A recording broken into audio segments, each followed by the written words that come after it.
नमस्कार विद्यार्थियों, पिछले वीडियो में हमने अरावली की प्रमुख पहाड़ियों के बारे में चर्चा की थी।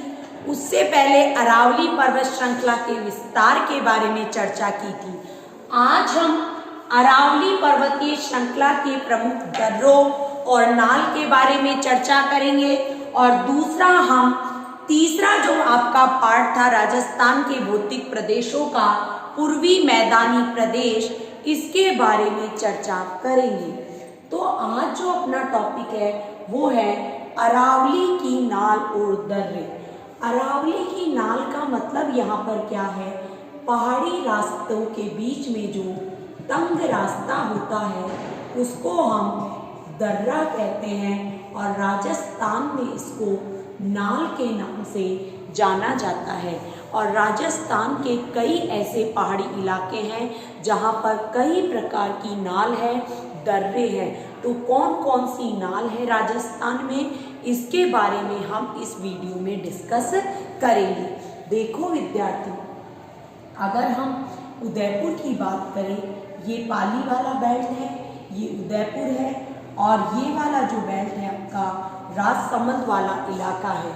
तो पाली, उदयपुर, राजसमंद और अजमेर, इन सब इलाकों के जो पहाड़ी क्षेत्र हैं उनमें विभिन्न प्रकार के दर्रे और नाल बने हुए हैं और कई बार कंपटीशन एग्जाम में इससे रिलेटेड क्वेश्चन भी पुटअप हो जाता है। तो देखिए, उदयपुर की अगर हम बात करें तो उदयपुर में देबर नाल, दूसरा केवड़ा नाल, तीसरा फुलवारी की नाल और चौथा है हाथी नाल। मानसी वाक्कल जो नदियां हैं वो इस फुलवारी की नाल जो दर्रा है यहीं पर बहती है और फुलवारी की नाल जो आपका ये दर्रा है यहीं पर उदयपुर का अभ्यारण्य बना हुआ है, फुलवारी की नाल अभ्यारण्य। तो ध्यान रखना, देबर नाल कहाँ पर है? उदयपुर में। केवड़ा नाल कहाँ पर है? उदयपुर में। फुलवारी की नाल अभ्यारण्य कहाँ पर है? उदयपुर में। और हाथी नाल जो दर्रा है वो भी कहाँ पर है? उदयपुर में है। अब बात करते हैं हम राजसमंद की। राजसमंद में हाथीगुड्डा नाल कहाँ पर है? राजसमंद में। कमली खामली नाल कहाँ पर है? राजसमंद में। गोरम घाट नाल कहाँ पर है? राजसमंद जिले में पड़ती है। पगल्या और जिलवा की नाल कहाँ पर है? ये भी राजसमंद जिले में पड़ती है। तो देखिए, हाथीगुड़ा नाल राजसमंद में, कामली या कमली नाल राजसमंद में, गोरम घाट राजसमंद में, पगल्या और जिलवा की नाल ये भी कहाँ पर पड़ती है? राजसमंद में पड़ती है। उदयपुर और राजसमंद को जोड़ने का कार्य करती है। उसके बाद आता है अजमेर का ब्यावर क्षेत्र। अजमेर के ब्यावर क्षेत्र जो कि पाली के साथ जुड़ा हुआ है, वो अजमेर का जो ब्यावर क्षेत्र है जो कि पाली के साथ दर्रे के माध्यम से जुड़ा हुआ है। यहाँ पर दो नाल आपको ध्यान रखनी है, पखारिया नाल और दूसरी है आपकी सुरा नाल। पखारिया नाल और सुरा नाल अगर आपसे पूछ ले तो आपको ध्यान रखना है अजमेर के ब्यावर में स्थित है। इसके अलावा आपसे अगर पाली में पूछ ले तो देसूरी नाल और बरनाल कहाँ पर है? पाली में है। बरनाल और देसूरी नाल कहाँ पर है? देबर नाल पूछ ले तो उदयपुर करना है, देसूरी नाल पूछ ले तो पाली करना है। ये आपको ध्यान में रखना है विद्यार्थियों। तो पाली में कौन सी है? देसूरी नाल और बरनाल। उदयपुर में है आपका देबर नाल, केवड़ा नाल, फुलवारी की नाल और हाथी नाल। उसके बाद राजसमंद में हाथीगुड़ा, कमली खामली, गोरम घाट, पगल्या जिलवा नाल जो है राजसमंद में है। पखारिया और सुरा नाल आपकी पड़ती है अजमेर के ब्यावर क्षेत्र में। अब बात आती है अरावली पर्वत श्रृंखला का महत्व क्या है। राजस्थान में अरावली पर्वत श्रृंखला का अपना ही महत्व है। एक तो आपने पढ़ा भी था कि अधिकांश नदियों का उद्गम, जैसे आपने देखा जयपुर में जो आपकी बैराट की पहाड़ी है, यहाँ से निकलती है बाणगंगा नदी। कौन सी नदी? बाणगंगा नदी।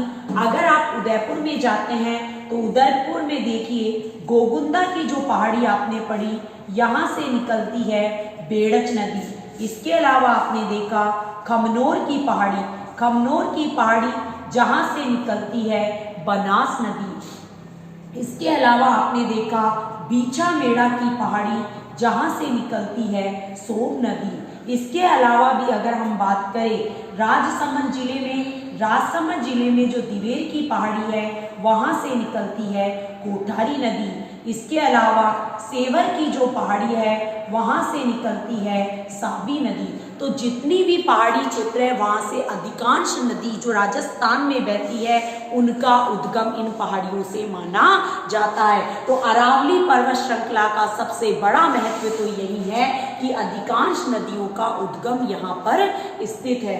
उसके बाद है कि मानसून को प्रभावित, पहाड़ी और पर्वतीय इलाका मानसून को प्रभावित करने में अपना महत्वपूर्ण रोल अदा करता है।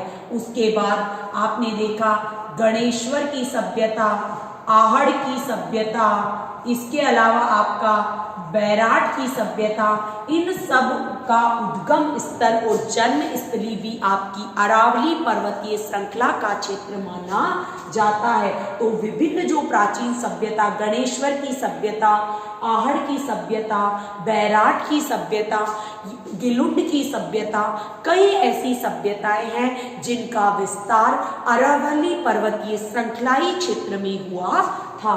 उसके बाद आता है मरुस्थलीकरण को रोकना। आप सब जानते हैं राजस्थान में पश्चिमी इलाका जैसलमेर, जोधपुर, बीकानेर, बाड़मेर, गंगानगर वाला जो इलाका है वो मरुस्थलीकरण वाला इलाका है। तो उस मरुस्थलीकरण के विस्तार को पूर्वी क्षेत्र में आने से रोकने का कार्य अरावली पर्वत श्रृंखला करती है। आपसे अप्लाइंग क्वेश्चन में इस टाइप का क्वेश्चन पुट अप किया जा सकता है कि निम्न में से कौन सा अरावली का महत्व नहीं है या अरावली के महत्व के अंतर्गत नहीं आता है। किसी भी टाइप से आपसे क्वेश्चन पुट अप किया जा सकता है। तो आपको अगर अरावली के महत्व के बारे में पता है तो आप इसका आंसर दे सकते हैं विद्यार्थियों। तो अधिकांश नदियों का उद्गम स्थल माना जाता है, कौन माना जाता है? आपका अरावली पर्वत श्रृंखलाई क्षेत्र माना जाता है। उसके बाद देखिए मानसून को प्रभावित करता है अनेक जो सभ्यताएं हैं जिनमें गणेश्वर है, आहड़ है, बैराट है, इन सभी सभ्यताओं की जन्म स्थली भी अरावली पर्वतीय श्रृंखलाई क्षेत्र को माना जाता है। इसके अलावा मरुस्थलीकरण को रोकता है और जितने भी धात्विक खनिज है उन धात्विक खनिजों की जन्म स्थली या मान सकते हैं कि जो धात्विक खनिज जितने भी राजस्थान में पाए जाते हैं, और आप सबको पता है राजस्थान को खनिजों का अजायब घर कहा जाता है क्योंकि यहाँ पर खनिजों की विविधता काफी मात्रा में देखने को मिलती है। जैसे वॉलस्टोनाइट है, टंगस्टन है, जिप्सम है, रॉक फॉस्फेट है, सीसा जस्ता है, इन सब के भंडार राजस्थान में पाए जाते हैं। और इसी कारण क्यों पाए जाते हैं? क्योंकि राजस्थान में अरावली पर्वतीय श्रृंखला का जो क्षेत्र है वो गोंडवाना लैंड का हिस्सा है और यहाँ पर धात्विक खनिज के भंडार पाए जाते हैं। इसके अलावा अरावली पर्वतीय श्रृंखला के पहाड़ी इलाकों में वनस्पति पाई जाती है और इसी वनस्पति में जैव विविधता, राजस्थान में अगर सबसे ज्यादा अगर जैव विविधता जहां पर देखने को मिलेगी वो कहां पर मिलेगी? आपके अरावली पर्वत श्रृंखला वाले क्षेत्र में मिलेगी। अगर हम भारत की बात करें कि भारत में सबसे ज्यादा जैव विविधता कहाँ मिलेगी तो वो मिलेगी हिमालय के पर्वतीय क्षेत्र में, जबकि राजस्थान में सबसे ज्यादा जैव विविधता किस भौतिक प्रदेश में देखने को मिलेगी? आपके अरावली पर्वतीय श्रृंखला वाले क्षेत्र में देखने को मिलेगी। तो आपने अरावली पर्वत श्रृंखला के महत्व के बारे में हमने चर्चा की है, इससे रिलेटेड क्वेश्चन आपसे पुट अप किया जा सकता है। अब नेक्स्ट आते हैं हम राजस्थान के तीसरे भौतिक प्रदेश पूर्वी मैदानी प्रदेश। पूर्वी मैदानी प्रदेश की अगर हम चर्चा करें विद्यार्थियों, तो ध्यान रखना राजस्थान के भौतिक प्रदेशों में पहला हमने पढ़ा था किसके बारे में, हमने पढ़ा था किसके बारे में पढ़ा था, हमने उत्तर पश्चिमी मरुस्थलीय प्रदेश के बारे में पढ़ा था। दूसरा हमने पढ़ा था अरावली पर्वतीय श्रृंखला के बारे में पढ़ा था। अब तीसरा जो क्षेत्र है वो है आपका अरावली पर्वतीय प्रदेश, तीसरा जो क्षेत्र है वो है पूर्वी मैदानी प्रदेश। तो देखिए विद्यार्थियों, पूर्वी मैदानी प्रदेश की अगर हम बात करें तो पूर्वी मैदानी प्रदेश ये जो आपका इलाका है ये आपका पूर्वी मैदानी प्रदेश के अंतर्गत आता है विद्यार्थियों। ये वाला जो इलाका है वो आपके किसके अंतर्गत आता है, ये आपके पूर्वी मैदानी प्रदेश के अंतर्गत आता है। ये राजस्थान के 23% क्षेत्रफल को घेरे हुए हैं। राजस्थान के कुल क्षेत्रफल के 23% क्षेत्र को घेरे हुए हैं पूर्वी मैदानी प्रदेश, और यहाँ पर राजस्थान की 39% जनसंख्या पाई जाती है। कौन से क्षेत्र में, पूर्वी मैदानी प्रदेश में। पूर्वी मैदानी जो प्रदेश है यहाँ पर सबसे ज्यादा जनसंख्या घनत्व पाया जाता है, क्योंकि मैदानी प्रदेश है, उपजाऊ प्रदेश है, राजस्थान का एग्रीकल्चर वाला इलाका है, इसलिए जहाँ पर एग्रीकल्चर अच्छी होगी, जहाँ पर मैदानी क्षेत्र होगा वहाँ पर जनसंख्या का घनत्व भी अच्छा पाया जाएगा। और आपको पता है भारत की अगर हम बात करें तो भारत का जो मध्य मैदानी प्रदेश है वहीं पर सबसे ज्यादा पॉपुलेशन है, वैसे ही राजस्थान का जो पूर्वी मैदानी प्रदेश है यहाँ पर सबसे ज्यादा जनसंख्या पॉपुलेशन डेंसिटी पाई जाती है। तो ध्यान रखना है विद्यार्थियों, यहाँ पर 23% जनसंख्या पाई जाती है, 23% क्षेत्रफल पर 39% जनसंख्या पाई जाती है। नदियों के लाई गई मिट्टी से इस मैदानी क्षेत्र का निर्माण हुआ है, तो यहाँ की जो मिट्टी है वो उपजाऊ मिट्टी है। तो कौन इन नदियों के निक्षेपण के आधार पर, नदियों के द्वारा लाई गई मिट्टी के आधार पर इस पूर्वी मैदानी प्रदेश को हम 3 भागों में बांट सकते हैं। नीचे वाला इलाका, इस तरफ वाला जो इलाका है वो है आपका माही का मैदान। कौन सा, माही का मैदान। और यहाँ पर आपका जो ये वाला क्षेत्र है ये है बनास, और यहाँ पर आ गया आपका बाणगंगा वाला। बनास और बाणगंगा वाला जो क्षेत्र है ये क्षेत्र है। एक आपका यहाँ पर आ जाएगा चंबल का मैदान। कौन सा मैदान, चंबल का मैदान।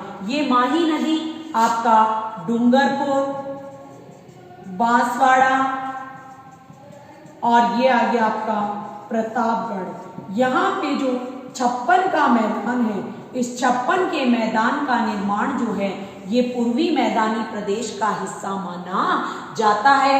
यहाँ पर जो मिट्टी पाई जाती है वो रेड और लाल लोमी मिट्टी यहाँ पर पाई जाती है। तो ध्यान रखना, पूर्वी मैदानी प्रदेश को हम 3 भागों में बांट सकते हैं, माही का मैदान, बनास व बाणगंगा मैदान और चंबल का मैदान। इधर देखिए आपकी जो चंबल नदी है वो आपकी एमपी से निकलती है।